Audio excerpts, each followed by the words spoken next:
on se retrouve avec Hugo Blanjou, qui est le deuxième à passer dans l'interview, donc où je vais emmerder les gens chez eux. Je lui ai déjà dit au début d'après-midi, mais là c'est vraiment vrai, parce qu'on a eu un problème de son, du coup on est obligé de tout recommencer. Il est très content, Hugo, je suis sûr. Hein? Comme un air de déjà vu. Au moins tu connais déjà les réponses quelque part. Et puis voilà, et du coup. Et les questions surprises aussi. C'est ça, et oui, il y a des questions surprises du coup. Et voilà, donc on est chez lui, ici dans son nouvel appartement, il vient d'emménager, vraiment on est au milieu des cartons, il y a le chat qui est là qui nous surveille, et on va faire l'interview. Voilà, donc mec, on va repartir depuis le début, c'est-à-dire comment tu t'appelles mec? Du coup on va peaufiner un peu plus. Hein. Donc je m'appelle Hugo Blanjou, j'ai 27 ans, je suis marseillais. Voilà, donc j'ai aménagé récemment entre Marseille et Aix. Donc non, je ne suis ni lozérien ni auvergnat. Et puis voilà. Donc ouais, c'est parce que c'est vrai qu'il y en a beaucoup qui pensent que je suis lozérien parce qu'ils m'ont toujours connu là-bas. Ouais. Mais en fait non, c'est juste que je suis licencié, j'ai commencé l'enduro là-bas avec le MCL. Et puis c'est vrai que je passe beaucoup de temps chez Flo aussi, mon mécano, dans le Forez. Donc voilà, mais je suis bien marseillais. Je me disais bien que ce mécano, pour être aussi robuste et pouvoir te suivre partout dans le monde, il fallait qu'il soit un peu d'une contrée sauvage. Il fallait qu'il vienne un peu. C'est un beau rustre du Forez, avec ses bonnes expressions. C'est clair. Pour la suite, c'était qu'est-ce que t'aimes dans la vie, mec? Qu'est-ce que j'aime dans la vie? J'aime ma femme, j'aime mon chat. C'est bien ça. Non, après j'aime, comme on le disait, on passe beaucoup de temps en déplacement, donc tu vois, quand je rentre, j'aime bien passer du temps avec mes potes, faire des sorties en vélo, faire du sport en général, des sorties, profiter tranquille aussi. Quelque chose de somme toute assez classique. Voilà, ouais, un parce mec que avec la famille. Exactement, des choses importantes quand même, parce que c'est vrai que quand on est beaucoup sur la route, en tout cas pour toi et moi, ça nous arrive quand même pas mal souvent. C'est important de pouvoir trouver du temps pour faire ça. Ouais, tu l'apprécies vraiment quand tu rentres. Après, c'est bien 5 jours après, il faut repartir. Du coup, ton animal préféré? Tu nous as parlé que tu aimais bien le chat, mais je crois qu'il n'y a pas que le chat. Je pense qu'il va faire son apparition tôt ou tard dans l'interview. J'espère. Mais ouais, mes deux chiens, j'aime beaucoup mes deux chiens, qui me manquent d'ailleurs parce que tu vois, j'ai pas le droit. Je suis interdit ici, ils sont interdits de séjour dans mon nouveau chez moi. Mais et puis mon petit chat aussi. Il faut. Ta moto, c'est quoi, mec? Moi, c'est une KTM 450 EXCF. C'est ça, un truc qui fait malheureusement souvent à ton goût pas assez de bruit. Ouais, mais tu l'as vu, hein. C'est un 4,5, je suis obligé de faire semblant dans les vidéos, je suis obligé de tomber de rapport, d'être à l'arrêt. Mais au moins ça fait un peu plus de bruit. Non, c'est vrai, c'est une moto qui est vraiment efficace, je pense qu'il me convient bien. Et du coup voilà, c'est top. Mais c'est vrai que de l'extérieur, ça fait souvent l'effet où on dirait que je me traîne, quoi. C'est ça. Mais non, je pense pas que ce soit le cas. Moi, non, je pense pas.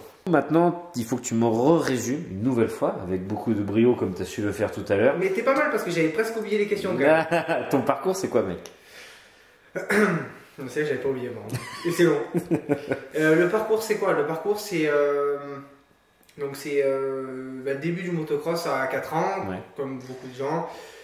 Motocross en loisir. Voilà, mon père faisait de la moto, mais vraiment en mode loisir. Donc on a découvert la compétition quand j'avais l'âge de 10 ans. Ok. Compétition motocross en Provence. On a fait tout ce qui était Ligue de Provence, mini-cross de Provence. J'ai eu un titre en mini-cross de Provence. Ok. Et puis voilà, ça a vraiment été en mode loisir jusqu'à mes 18 ans. À mes 18 ans, donc du coup j'ai eu mon bac, je suis rentré en STAPS. Début de la liberté un peu pour moi aussi. Et du coup j'ai eu un peu plus de temps pour m'entraîner. C'était une année un peu, on va dire, de transition, un peu les fiestas, le ci, le là. J'ai fait une course de moto où malheureusement ça s'est mal passé, une course supercross où je me suis blessé. Et on va dire que ça a été un peu le prétexte pour changer de discipline. J'avais fait un peu d'enduro auparavant avec Peter Germain, de 442 suspension. Et puis du coup cette blessure, ça a été un prétexte pour faire un peu plus d'enduro, faire des courses d'endurance que j'aimais beaucoup aussi, j'en avais fait quelques-unes auparavant. Et par chance, je suis tombé sur une annonce du MCL de recrutement. Et sur Facebook, c'était Antoine Letellier qui l'avait posté à l'époque. Et du coup j'ai envoyé mon dossier au MCL. Et puis ils m'ont accepté, donc je suis allé faire les sélections, je crois que c'était en octobre ou en novembre. 2014. Ok. Et donc j'ai débarqué là-bas, le vrai sudiste. J'ai débarqué le camion le matin qui démarrait pas, devant eux, la Kawa KXF 2,5 qui démarrait pas. Donc c'était la totale, ils ont dû se dire qui c'était cet artiste. Et puis finalement ça s'est plutôt pas mal passé je pense. Et donc du coup j'ai attaqué 2 années avec eux. Ouais. Donc 2015-2016 en enduro. Et j'ai fait une première année sport qui a été, je pense on en parlera après, mais qui a été assez épique. Deuxième année après en junior. Et puis après ça a enchaîné avec l'équipe de France armée en enduro, qui m'a permis de vraiment professionnaliser. Puis après voilà. T'allais faire les classes, etc. Ouais, j'ai fait les classes avec l'armée, c'est là où ça m'a éloigné du cocon familial, ça m'a vraiment permis d'être autonome. Et ça a été vraiment la rupture entre guillemets quoi. Et puis voilà, maintenant après KTF, et puis on se la régale. Ouais, c'est ça. Voilà. Non, c'est vrai qu'il y a eu une belle évolution, il s'est passé beaucoup de choses depuis on va dire cette première année avec le MCL. Comme je te l'avais dit tout à l'heure, moi je trouve ce qui est bien, c'est qu'aujourd'hui tu es quand même super bien entouré, que ce soit avec Peter de 442, c'est bien que c'est pu se faire, tu vois, qu'il ait pu te mettre entre guillemets le pied à l'étrier à l'enduro, etc. Philippe qui te suit, Juanol, ton préparateur physique, et voilà, Fifi pour parler que de lui, c'est quand même un mec malgré, on va dire, pas sa nonchalance, mais sa façon d'être qui est très douce par plein de moments. C'est quand même un type, il est derrière beaucoup de titres de champion de France dans plein de catégories différentes, surtout en motocross et en supercross. Et voilà, et c'est pas forcément quelqu'un qu'on connaît, qui est connu du grand public plutôt. Et c'est un peu pareil pour Peter. Peter, il paye pas de mine comme ça, mais c'est quand même un spécialiste de la course épée pour monter à la Sainte-Victoire là-haut, etc. Machin. J'en connais des histoires que j'aurais pas trop voulu être invité, quoi. Donc du coup voilà. Donc c'est vrai qu'on disait tout à l'heure que ton entourage il était super important, et c'est vrai que le tien il est quand même super sain, donc c'est top, quoi. Ouais, c'est ça. Il est méga important. Moi j'accorde énormément d'importance à l'entourage. Moi, je fonctionne vachement à l'affectif, donc c'est quelque chose qui est super important. Et puis j'en suis plutôt fier de m'être. Alors, ouais, ça fait pas. Je veux pas que ça soit que ce soit pris de manière prétentieuse, mais je suis fier de m'être aussi bien entouré. Ouais. C'est quelque chose que je recherchais, et aujourd'hui j'ai la chance d'avoir une famille, une copine qui sont à fond derrière moi, et des potes aussi aujourd'hui qui me suivent et qui sont à fond. Et puis à côté de ça, voilà, il y a Fifi que j'ai rencontré, donc c'était en 2020. Ok. On a eu une première année où ça a pas, c'était l'année chez Honda, où ça n'a pas du tout marché. Ouais. Et je veux dire, j'ai une année sportive nulle, faut le dire. Et j'aurais eu toutes les raisons de me dire ça sert à rien en fait ce qu'on fait. Ouais, bien sûr. Et pas du tout, j'ai continué avec lui. Et aujourd'hui, ça marche, ça fonctionne. Il y a aussi Peter qui est là depuis le début, qui me suit. Aujourd'hui j'ai Flo. Pareil, ça c'est une chance, parce qu'en vérité c'est une chance que tout le staff d'élite avec Jacques, tout ça, en fait que ça ait matché comme ça. C'est une chance de fou que ça se passe comme ça. Et aujourd'hui ça c'est des choses que je veux pas changer. Et puis t'as aussi, il y a d'autres personnes que tu connais pas, que tu connais pas, dont je vais pas forcément parler, mais il y a Nadège Persini qui est une préparatrice mentale qui me suit aussi. Ok. C'est des personnes positives autour de moi. C'est important, ouais. Et ça j'y accorde beaucoup d'importance. C'est clair. Ouais, non, en fait, avant, j'avais parlé de ces 2 années de titres avec le champion de France d'enduro. Et du coup, ça fait 4 titres avec les 2 en cross-country aussi. Et bien, ouais, ça fait à chaque fois, comme je te disais tout à l'heure, ça n'a pas été à l'arracher, mais il y a eu du combat tout le temps. Le cross-country, ça a été un peu plus une domination de ta part. Et en enduro, à chaque fois, ça a été disputé, quoi. Ne serait-ce que l'année dernière, du coup, avec Miroir, et cette année avec Pichon. Bon, avec Pichon, c'était plus chaud. Là. Mais c'était plus chaud parce qu'il n'y avait pas eu la blessure, il n'y avait pas eu tout ça. Donc, c'est pas du tout le même format de fin de compétition, on va dire. Mais bon, ça fait 2 ans que je vais au championnat de France, et 2 ans, j'attendais un spécial pour pouvoir gagner le titre. Donc, c'est quand même pas mal, quoi. Tu mets de l'animation un peu. Il faut répondre quoi à ça? Tu réponds ce que tu veux, tu es d'accord? Non, je suis d'accord, c'est bon, tu peux parler à ma place, t'as tout résumé. Okay. Non, c'est ce que t'as dit exactement. L'an passé, c'était. Comment dire? C'était serré, c'était comme tu dis, à l'arraché, mais il n'y a pas de tu mérites plus ou tu mérites pas. Mais voilà, on va dire que j'avais. D'un point de vue général, je pense que j'étais un peu meilleur sur toute l'année. Il y a eu cette mauvaise blessure et c'est 3 mauvais points, non pas mauvais, 3 petits points que j'ai récupérés C'était à Voré. C'est ça. Heureusement, tout le monde me disait qu'est-ce que tu fais à faire ta rando, arrête, ça sert à rien. Puis au final, c'est ces 3 points qui m'ont sauvé, quoi. Donc ce titre-là à l'arraché, mais je pense bien mérité.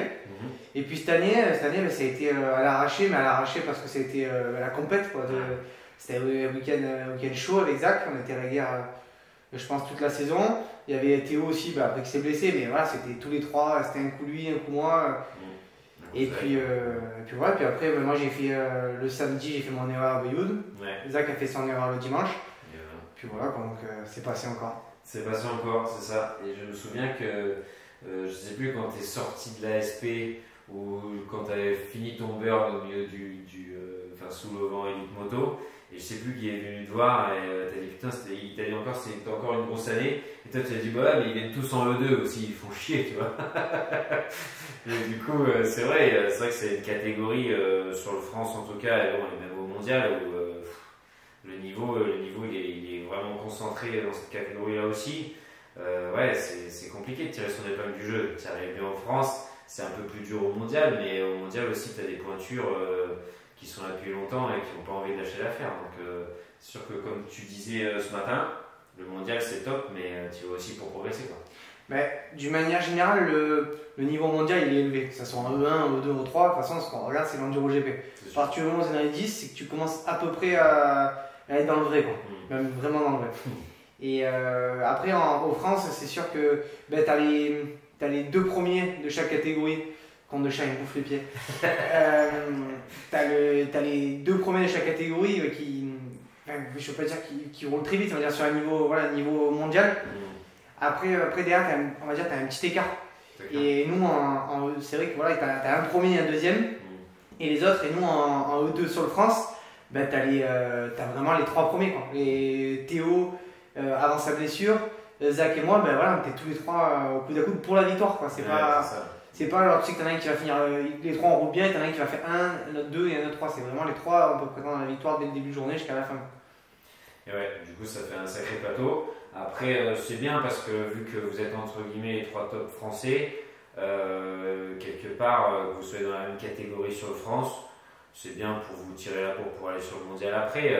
Moi j'y vois pas, je sais pas ce que vous en pensez, mais j'y vois pas un trop gros inconvénient. C'est sûr que du coup voilà, je peux pas trop te reposer. Mais bon, en même temps, il vaut mieux ça plutôt que l'inverse, quoi. Non, on n'est pas là pour se reposer. Au contraire, tu vois, on en parlait ce matin, c'est que sur le mondial, moi j'y vais, c'est pas une histoire d'argent, c'est pas une histoire de. C'est en moi, quoi. J'y vais parce que tous les matins je me lève pour faire ça, quoi. Et parce que je veux être le meilleur possible sur le championnat du monde. Et si tu veux me dire je vais en France pour me reposer et pour essayer d'avoir un titre, on s'en fout de ça en fait. Moi ce que je veux c'est vraiment être à mon meilleur niveau possible sur le mondial, c'est tout ce qui m'intéresse. Et aujourd'hui, tant mieux si sur le France, et c'est ce qui est un peu rageant, je pense qu'on pourra en reparler après, mais ce qui était rageant c'est que sur un France je peux me battre avec ces gars-là. Et puis j'arrive sur un mondial, je suis entre guillemets à des années-lumière d'eux. Alors justement j'ai réussi à avoir ce déblocage là cette année, mais c'était un peu rageant. Et c'est pour ça que c'est bien qu'il y ait ce niveau-là en E2. Au contraire, alors oui, d'un côté tu te dis ça fait plus de bagarres alors qu'il y a d'autres catégories qui sont un peu moins fournies. Mais bon, ça on s'en fout. C'est ce qu'on veut, regarde, le public il est content. Ça c'est sûr qu'il est content. Alors, je voulais te demander un petit peu qu'est-ce que c'était ton meilleur souvenir en course. Donc on avait dit peut-être la meilleure course ou un truc comme ça. Voilà, c'est toujours compliqué de choisir, mais tu vas choisir. Ouais, le meilleur souvenir, j'ai envie de te dire mon Grand Prix d'Italie, deuxième journée où je fais mon premier podium. Yes. Premier podium en E2 et je crois que je fais 6ème en Enduro GP. Okay. Donc c'était cette année. Voilà, ce qu'il faut savoir c'est que ça doit faire 4 ans que je suis en championnat du monde. 3 ans ou 4 ans. Et au fur et à mesure des années, mon objectif de podium, voire de top 5, en fait il s'éloignait. J'y arrivais de moins en moins. Le niveau augmente. Et moi, je sais pas, j'avais un blocage sur le championnat du monde et c'est vraiment frustrant, quoi. Et cette année, j'ai réussi grâce à beaucoup de travail et avec tous les gens qui m'entourent, j'ai réussi à aller chercher ce premier podium.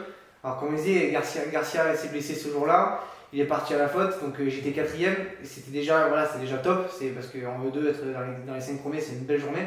Voilà, j'ai réussi à profiter entre guillemets, de cette chute pour être sur le podium. Bon, le week-end d'après, j'ai réussi à réitérer, donc c'était quand même une bonne chose.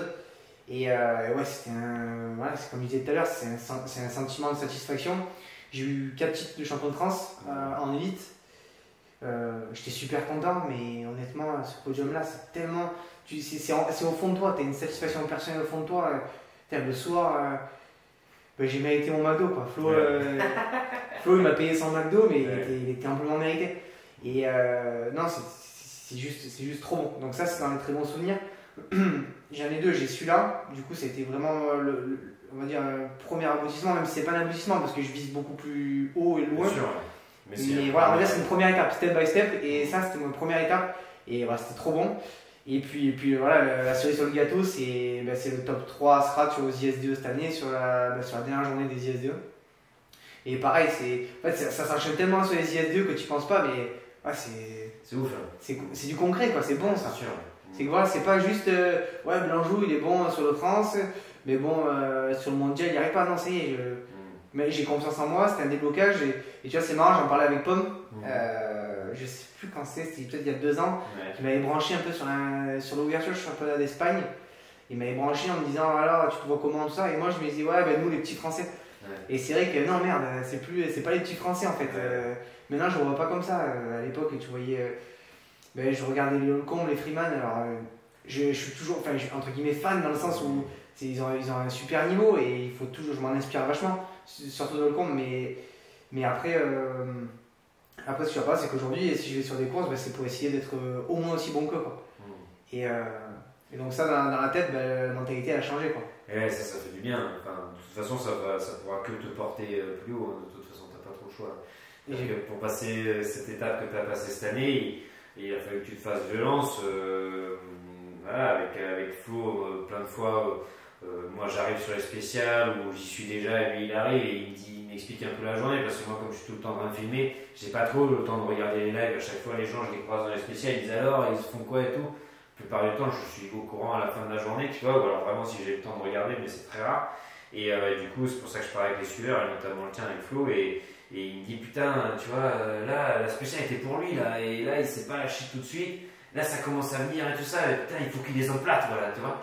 Et du coup, c'est sûr que ce phénomène-là de pas arriver à se lâcher en mondial parce que tu veux bien faire, et des fois peut-être trop bien faire, forcément c'est compliqué, c'est plus facile pour moi de le dire que d'arriver à le faire, mais c'est sûr qu'il faut vraiment franchir un cap parce que les mecs devant, bien sûr qu'ils se posent des questions comme tout le monde, mais peut-être ils se posent pas les mêmes, quoi. Et c'est vrai que devant c'est des avions, et comme tu disais, les 2 premiers de chaque catégorie, pour suivre il faut s'accrocher, quoi. Ouais, il faut s'accrocher, et c'était tellement frustrant de. Tu vois, tu vas sur une course, tu sais que tu as le niveau, tu le vois en France. Alors bien sûr que les spéciales sont différentes, même si cette année, alors je dis pas que c'est un championnat du monde, loin de là, mais le championnat de France, il a quand même, faut le dire, tout le monde le dit, et ça a changé. Les spéciales sont. Tu vois, à Brioude, il y avait 1 heure de chrono. Les spéciales sont plus longues, un peu plus techniques par endroit, et ça c'est bon. Mais voilà, j'étais bon en championnat de France, mais j'arrivais pas à être pareil. C'est tellement frustrant, je te jure. Et puis là, voilà, quand tu y arrives, tout paraît plus facile après. Ouais, c'est sûr. Enfin, quand tu y arrives, oui, j'y suis pas arrivé, mais c'est un petit objectif que j'avais cette année et j'ai réussi à l'obtenir. Voilà. Maintenant, tu te dis, allez, c'est bon, on peut enclencher à demain. C'est ça, exactement. Pour qu'elle fasse plus de bruit, c'est de 450. Là, maintenant, on a parlé du meilleur, on va parler du pire souvenir de course. Le pire souvenir de course, donc je te dirais les ISDE 2018 au Chili. Ouais. Pour la 4e fois. Et pourquoi du coup? Qu'est-ce qui s'est passé? Parce que c'est la 4e fois que je t'en parle aujourd'hui. Rien que ça. Et non, ISDE au Chili, tout simplement parce que le 2e jour de course, dernière spéciale, je me mets un par devant dans la spéciale et je me fais un bon trauma crânien avec la première fois que je vois un trouble en fait au relevant. Je pensais que j'avais l'écran de lunettes qui était pété. Et du coup, après, ceux qui ont fait 6 jours le savent, la semaine est très longue après. Voilà, tous les jours, c'est réveillé 5 heures. Les journées sont longues, on remarche le soir après la journée. Il faisait chaud en plus et on avait mal préparé la course dans le sens où je pense qu'on avait trop marché. On avait voulu trop bien faire, à trop repérer. Voilà, après, c'est une erreur qui sert de leçon, mais et je pense qu'un peu tout cumulé, ben, j'étais cuit complet et tous les matins. En fait, j'ai subi ma journée et j'ai subi mon séjour. Je suis là-bas, j'ai pas forcément apprécié, ce qui est dommage parce que c'était quand même une belle course, mais voilà, donc il y avait ça, et puis après, non, voilà, c'est ça. Et puis, j'ai envie de te dire, l'année 2020 qui a été un peu compliquée, on en avait déjà parlé, mais qui a été compliquée, mais on dit un pire souvenir, mais c'est encore une fois, elle m'a tellement servi cette année que. Est-ce que c'est un pire souvenir? Je peux pas dire ça parce que, en vérité, voilà, c'était une mauvaise passade, mais qui m'a tellement permis d'apprendre après que. Ouais, on prend le positif, quoi. Exactement. Ensuite, une petite question technique. 2 temps ou 4 temps? 4 temps. Pour la 4e fois de nouveau. Par la force des choses. Par la force des choses. Un petit whip ou un petit scrub? Et bien, au vu de mon roulage de ce matin, non, je rigole. Non, je pense que un bon whip, c'est sympa quand même. Ensuite, plutôt camionnette ou plutôt avion? Expérience ou confort? Exactement, tu vois. Alors, l'expérience dans le camion ou le confort dans l'avion? C'est ça. Alors, l'expérience pour cette année avec Flo, Ouais. voilà, ça a été une trop bonne saison, mais c'est vrai que c'est quand même pas mal fatigant de faire tous ces trajets. Là, il m'avait concocté une petite caravane juste avant le départ pour la Slovaquie. Et j'ai envie de te dire, 5 jours avant, Ouais, c'est en fait, c'est quoi, pour te dire la vérité, j'avais pas forcément prévu d'enchaîner. Parce que voilà, comme on disait, il fallait s'organiser pour les trajets, etc. Et Flo, 4 jours avant, me dit c'est bon, j'ai trouvé une caravane. Donc let's go, c'est parti. Donc on a fait la tournée Slovaquie-Hongrie. On a trouvé la caravane. Et puis c'est parti. Mais c'est une super expérience. Mais c'est vrai que c'est fatigant quoi, d'enchaîner. Tu vois, juste avant, on avait enchaîné Italie-Portugal. Yes. Quand tu regardes sur la carte, oui, tu te dis ça va, c'est à côté. Mais en camion, c'est pas la même. Donc c'était une super expérience. Mais pour le futur, l'avion de temps en temps, c'est pas mal quand même, je pense. Aller en Finlande en avion, ça peut être pas si mal que ça, je pense. C'est clair. Sur la Finlande, moi j'y suis allé cette année en voiture, et oui, c'est un peu long. Ça peut être un peu long. Ok, du coup, après c'était plutôt motocross ou enduro au final, dans ce que tu préfères faire, etc. J'ai envie de te dire de décembre à fin janvier motocross. Ok. Et après, on passe un peu plus en mode enduro à partir de fin janvier. Il faut savoir que maintenant que les micros fonctionnent, le chat il s'en est accommodé et du coup il voudrait attraper le petit pompon du micro. Donc du coup tu disais motocross l'hiver et ouais, voilà, on va dire. enduro, Ouais, en général, moi ce que je fais, c'est que je roule beaucoup en motocross de décembre à fin janvier. Et ça me plaît beaucoup. Et après, je passe un peu à l'enduro. Ok. Du coup, Flo ou Mathilde, s'il faut choisir. Ah là, en plus, il y a Mathilde dans la Mathilde dort derrière, c'est moi, encore on va plus rien. Non, alors, entre Flo et Mathilde, s'il fallait choisir. La question elle se pose pas, c'est bien sûr Mathilde. Après, encore une fois, ça dépend de où tu vas. Ouais. C'est sûr que si je me retrouve sur une déserte avec Flo, je le verrai pas de la même manière qu'avec Mathilde. C'est sûr. Tout dépend de l'endroit où tu vas. Et puis encore une fois, je pense que Flo, elle va très bien s'en sortir sans moi. Donc Mathilde à 100%. Ok. Plutôt les 6 jours ou le mondial? En tant qu'épreuve. tant qu'épreuve, je te dirais les 6 jours, surtout en France. Ok. Et après, titre de champion du monde, individuel ou par équipe?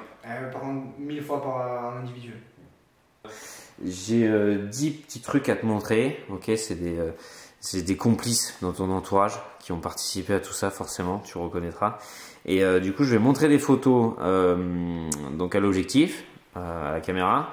Et après, je te les montre. Il faut que tu nous donnes un peu l'histoire qui va avec, quoi. Yes. Voilà. Donc, celle-ci. Ce magnifique appareil photo ne veut pas faire le focus. Merci beaucoup. Voilà, c'est incroyable. Merci, monsieur. Bah là, écoute, c'était mèche blonde. Ouais. Cheveux longs, un peu surfeur, on dirait quand même. Surfeur, ouais. Je crois que Mathilde m'a connu quand j'avais ces cheveux-là, pour te dire. Ah ouais? Putain. Okay. Alors, pas cet âge-là, un peu plus tard, je les ai gardés un peu longtemps, ouais. Un peu longtemps, les cheveux longs. Et écoute, alors ça devait être à Volx, je pense. C'était sur un mini cross de Provence, je pense. Ouais. Alors derrière, je pense qu'on aperçoit ma Case 85. Ça n'est pas une Sherco, contrairement à ce que tu pouvais croire. Ouais, c'était un garde-boue à service qui m'a valu beaucoup de critiques, celui-ci. C'est vrai? Ouais. Et pourquoi donc? Je te laisserai voir quelques vieilles photos, tu comprendras. Vraiment un style irréprochable, je suppose. Du coup, bah tiens, en parlant de cette moto, on va la voir, elle est ici. Voilà. Hop là. Tiens. Ah non, ça c'est pas la même ça. C'est la 67. Ça c'est la KX65. KX65. Alors ça c'est une photo qui avait dû paraître dans Moto Kids à l'époque. Donc là 2004 c'est ça. À l'époque j'ai rêvé de passer dans un magazine. Et voilà. Et qui c'est qui a fait ça? J'en rêve toujours d'ailleurs. mais du coup ouais, il y avait une rubrique qui s'appelait Champion en herbe. Et du coup, c'était mon père qui avait fait un courrier ou un truc. Qui avait bidouillé un truc. À l'époque, mon père, il était à bloc. Il était à bloc dans. Enfin, il est toujours, mais dans tout ce qui est informatique, ça. Il me faisait mes sites, il me faisait mes newsletters quand j'étais petit. Et pour finir 25ème, mais j'avais ma newsletter. et c'était excellent. Et du coup, j'ai rêvé d'avoir ça, donc champion en herbe. Et c'était la photo, putain, c'était excellent.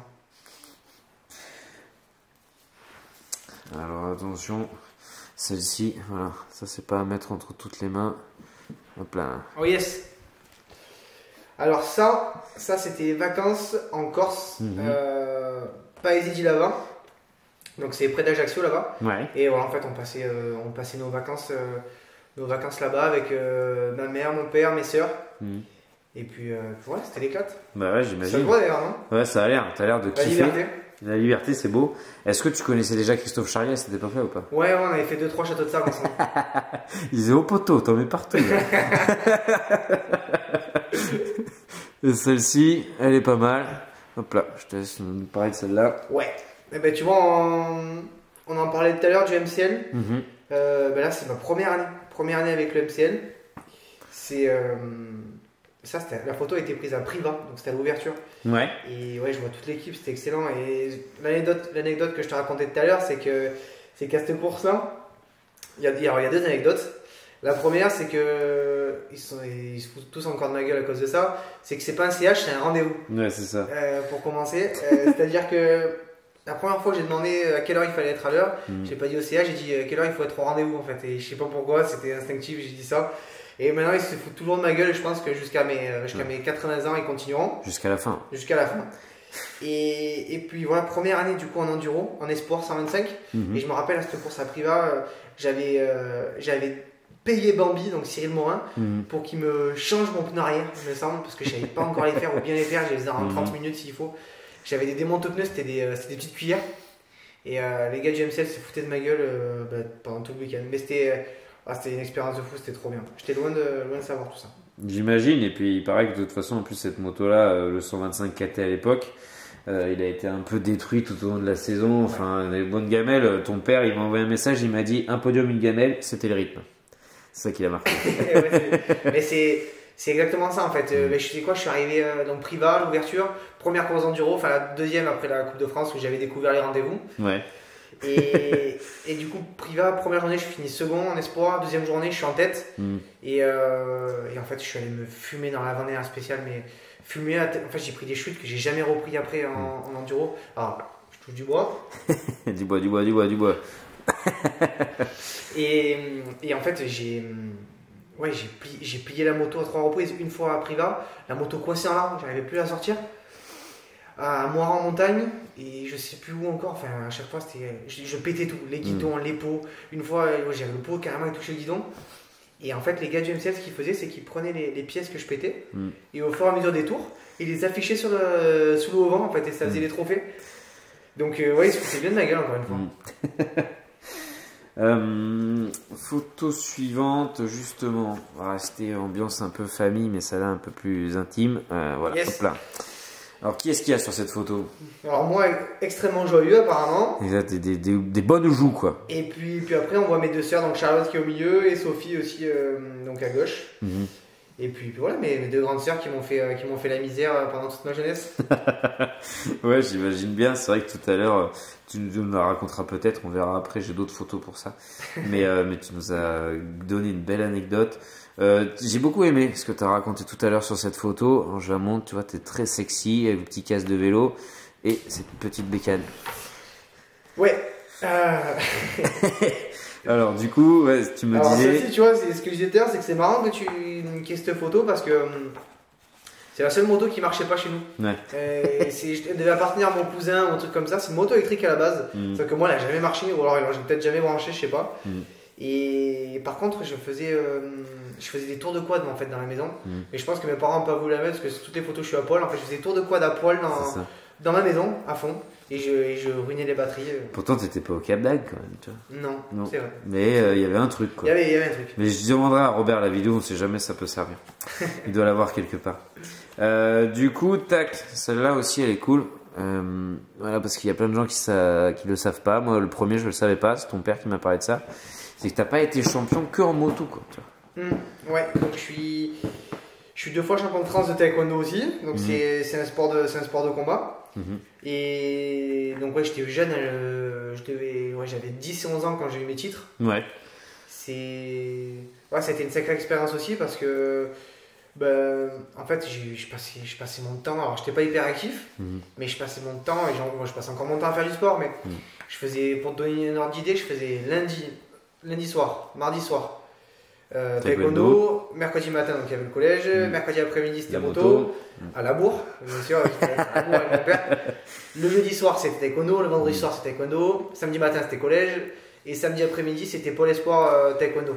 Bon, donc c'était un peu chargé, ouais. Ouais, c'était un peu chargé, alors j'ai adoré, c'était une super époque et tout, mais d'ailleurs c'est une époque où j'étais très bon en taekwondo et très nul en moto. Et en fait, à un moment donné, quand il a fallu faire le choix entre passer une après-midi dans un dojo ou passer une après-midi à faire du BMX ou de la moto, le choix était vite fait, quoi. Voilà, après non, c'est top. Carrément, c'est des sacrées expériences quand même en étant jeune. C'était éprouvant, mais c'était top. Là, je crois que j'ai la photo du véhicule qui t'a amené à la bourre au cours de Bécane. Au cours le mercredi après-midi, voilà. Donc le beau Jeep Cherokee avec la remorque fermée et le KX derrière. Et le vélo aussi, il y avait le vélo dans la remorque. Attends, il y en a eu des véhicules, il n'y a pas eu que celui-là. Ça là, la photo que tu me montres, donc ouais, 2004, je pense que c'était l'une de mes premières courses avec mon père, c'était MacGyver entre la remorque, le 4x4 derrière et tout, donc ça c'était à Pertuis. Ouais. Et cette remorque, pour la petite anecdote, c'est une remorque boîte de conserve celle-ci parce que c'était en montant au MX Master Kid en 2005. En fait, elle s'est complètement ouverte à 4 heures de l'arrivée. Et puis on a fini avec le toit complètement sanglé et tout. Ça a été une sacrée expérience. Et là, du coup, on voit là sur la photo, il y avait 2 vélos, parce qu'il y avait ma soeur qui m'accompagnait sur toutes les courses aussi. Pas pour les mêmes raisons, mais. Mais on se l'a régalé quoi en famille. Ben, j'imagine. Forcément à la bourre et tout, c'est toujours la course, voilà. Mais c'est ça qui fait aussi la passion et le partage avec tout le monde. Et du coup, justement, passion, partage, tu vois. Moi, quand j'ai vu cette photo, je me suis un peu reconnu. Bon, pas pour la coupe de cheveux parce que j'ai jamais eu cette couleur de cheveux, mais c'est surtout pour la tenue. La tenue Force Racing avec le pare-pierre comme ça, avec les petites épaulettes et tout le machin. Tu vois, j'avais exactement la même quand j'étais gamin. Du coup, c'est assez marrant. Mais je crois qu'on a été beaucoup à la voir celle-là. Ouais, sûrement. Moi, tu vois, ça a été l'une de mes premières tenues, je pense. Ça, c'est mon premier pare-pierre. Et ça, c'est l'époque, on devait être pendant l'été. C'est l'époque où je crois que j'ai fait mes premiers roulages sur le KX60. Et ça faisait vraiment pas rêver. Ouais, l'apprentissage des vitesses, tout ça, tout ça. ça. Vitesses et tout, putain. Je pense que si on envoyait des vidéos, tu te dirais. Mais c'est vrai, c'est fou. C'est fou comment on peut être. Enfin, on peut partir de très loin, quoi. Ah bah c'est sûr. Et pourquoi pas finir champion de France, c'est possible. Ou plus, hein, voilà, l'histoire n'est pas finie. Et du coup, l'histoire, elle a peut-être commencé un peu là aussi, quand tu as fait le choix de faire peut-être un peu plus de moto que de taekwondo. Là, on te voit sur un vélo en train de faire un one-end, là, tu sais, à l'époque, voilà quoi. Et ton père, il m'avait mis un petit commentaire, il a mis avec son VTT, premier essai freestyle dans son champ de boss. Il y passait des heures avec pelle et pioche pour achever son VTT. Voilà, ce qu'il faut savoir, c'est qu'entre temps, mon niveau j'ai quand même progressé en termes de figure. Je sais lâcher autre chose que des mains. mais ouais, c'était. Tu vois, c'est ça en fait. À un moment donné, le taekwondo, je n'avais un peu rien à la casquette. Et j'avais envie d'aller faire. Moi, ce qui me faisait kiffer, c'est de faire du BMX, c'est faire de la moto. Et le soir, mon kiff, c'était d'aller creuser des trous alors, ça, c'est un terrain qui avait pas trop loin de chez moi, mais chez moi-même j'avais un terrain de BMX et je creusais des trous partout. Je me suis ruiné le dos avec ça. Et c'est excellent quand je passais mes soirées après l'école à faire ça. Puis là, pareil, j'étais le plus petit d'une bande et du coup, il me faisait faire les 400 coups, à faire les sauts à droite, à gauche. Sur ce double là d'ailleurs j'ai laissé un poignet une fois, mais j'étais seul, bien sûr, normal. La bonne respiration coupée, tu sais, pendant 30 secondes au sol. Vraiment la sensation qu'on a tous eue et qui rappelle de bons souvenirs. Mais c'était excellent, c'était trop bien. Et ma mère, combien de fois elle m'a amené pour me surveiller quand j'étais seul du coup. Et c'était passé du temps. Que du bonheur. T'as pas fait, t'as fait d'autres trucs aussi en famille que te faire surveiller pendant que tu faisais du vélo, t'as fait ça aussi. Ouais. Alors c'est où cette photo au ski? Alors ça c'est à Ancière-Merlette. Ouais. On passait pareil, on y passait pas mal de temps avant que je brille mes parents. Mais ouais, là il y a toute la famille, il y a tout le monde. Encore une fois sur cette photo, t'as l'air très très heureux. Voilà, un moment comme ça, une posture comme ça, genre qu'est-ce qu'il y a, pas de problème. Non, mais on se l'a régalé, c'était bonheur les week-ends, c'est marrant, tu vois, c'est des photos que j'aurais jamais regardé ça, mais ouais, c'était bonheur, on passait vraiment des bons week-ends. Puis ça va se refaire, mais non, c'était cool, bonne époque, on partait le week-end comme ça à l'improviste et puis let's go, en avant gagnant. C'est clair. Du coup, maintenant qu'on a fini un peu les photos, anecdotes, tout ça là, moi je voulais parler un peu de l'avenir de Hugo Blanjou, donc pour la saison prochaine, hein, déjà on va parler de ça. Est-ce qu'on peut en parler un petit peu ou pas? Ou est-ce que c'est secret, c'est pas secret, c'est signé, c'est pas signé, qu'est-ce qu'on fait? Alors, non, c'est pas signé, c'est pas officiel, mais s'il y a bon pourquoi espagnol. Ouais. Voilà, donc cette blague avait déjà marché tout à l'heure, elle marche encore, c'est très très bien. Donc on se verra voilà, un petit peu sur le mondial voilà, avec une structure différente, mais on sait pas qui encore. Enfin, on sait, mais on le dit pas. Et toujours évidemment sur le France, avec Elite. Est-ce que tu auras le temps pour faire quelques classiques ou pas du tout? Alors, du coup, pour revenir à ce que tu disais, donc il n'y a rien de confidentiel, mais pour l'instant, c'est juste que je préfère que les choses soient faites dans l'ordre. Après, donc, je continue avec Elite, bien sûr, on change pas une équipe qui gagne, et puis je me sens trop bien dans ce team-là, avec cette moto-là, avec cet entourage, donc ça bouge pas. Avec Flo Lavalade. Ouais. Et du coup, on part sur le championnat de France de cross-country, donc championnat du monde, ça voilà. En O2, toujours les 4,5, championnat de France de cross-country. Championnat de France d'enduro, donc ça fait quand même beaucoup de courses. C'est déjà pas mal. Ouais. J'espère pouvoir faire quelques classiques, mais donc il y a le trèfle parce que c'est mon motoclub et que j'adore cette course. Mais après, encore une fois, être sûr à 100% de pouvoir la faire, ça va être compliqué parce que ça s'enchaîne. C'est vraiment la période où je crois qu'on a 9 week-ends consécutifs de moto, donc ça. C'est clair. Ça fait, après, voilà, soit on fait les choses, il faut être à 100%, soit tu les fais pas. Quoi. Ben, c'est vrai que même en fin d'année en Allemagne et tout, tout le monde était un peu fatigué hein, quand même. Ouais, ça fait des grosses saisons. Hein. Toi, tu le sais, hein, cette année, on a quand même pas mal enchaîné. Alors, ce qu'il y a de bien avec le calendrier de l'année prochaine, c'est qu'on a un peu d'espace. Ouais. On a un peu d'espace, c'est un peu mieux agencé, je trouve. Et puis, au mois d'août, on a quand même un peu de pause, et ça fait quand même du bien de pouvoir ressouffler un petit coup pendant l'année. C'est clair. Et puis, bon, on va en Bretagne fin juillet, ok? Au Merzer, l'endroit où il paraît qu'il fait jamais beau sur Terre. Ah putain, non, dis pas ça. On était allé en 2019. Alors c'est vrai que c'était la canicule dans toute la France. Ouais, et là-bas. Ouais, on avait 40 degrés sur toute la route. Et t'arrives là-bas, je crois qu'on avait 25 degrés. Alors il n'avait pas plu, mais putain. Mais ça faisait du bien en vrai. Ouais, c'est clair. Non, j'ai rencontré des mecs du Merzer l'autre jour au terrain à Tarnos. Et ils m'ont confirmé qu'on aurait sûrement de la pluie. Voilà. Si. Allez, moi j'aime bien. En même temps, tu prends Saint-Palais, Saint-Jean-d'Angély, le Merzer. Là, la ligne, là, au bord de l'océan, tu vois, on prend des risques. On va sortir le médium, je pense. Je pense que le médium, ce sera bien. Bon, en tout cas, merci beaucoup Hugo de m'avoir accueilli. Du coup, c'est juste la 4e fois qu'on recommence tout ça là. Voilà, là, ça a l'air de fonctionner. Les micros sont bien réglés. C'est un bonheur. Voilà, je vais pouvoir maintenant prendre la route et rentrer me coucher. C'est un plaisir. C'est que 2h du mat après tout, ça va. Oui, non, mais après, tu sais, c'est pas comme si on avait des choses à faire demain matin, tu vois. Bon, en tout cas, merci beaucoup Hugo. Merci à toi.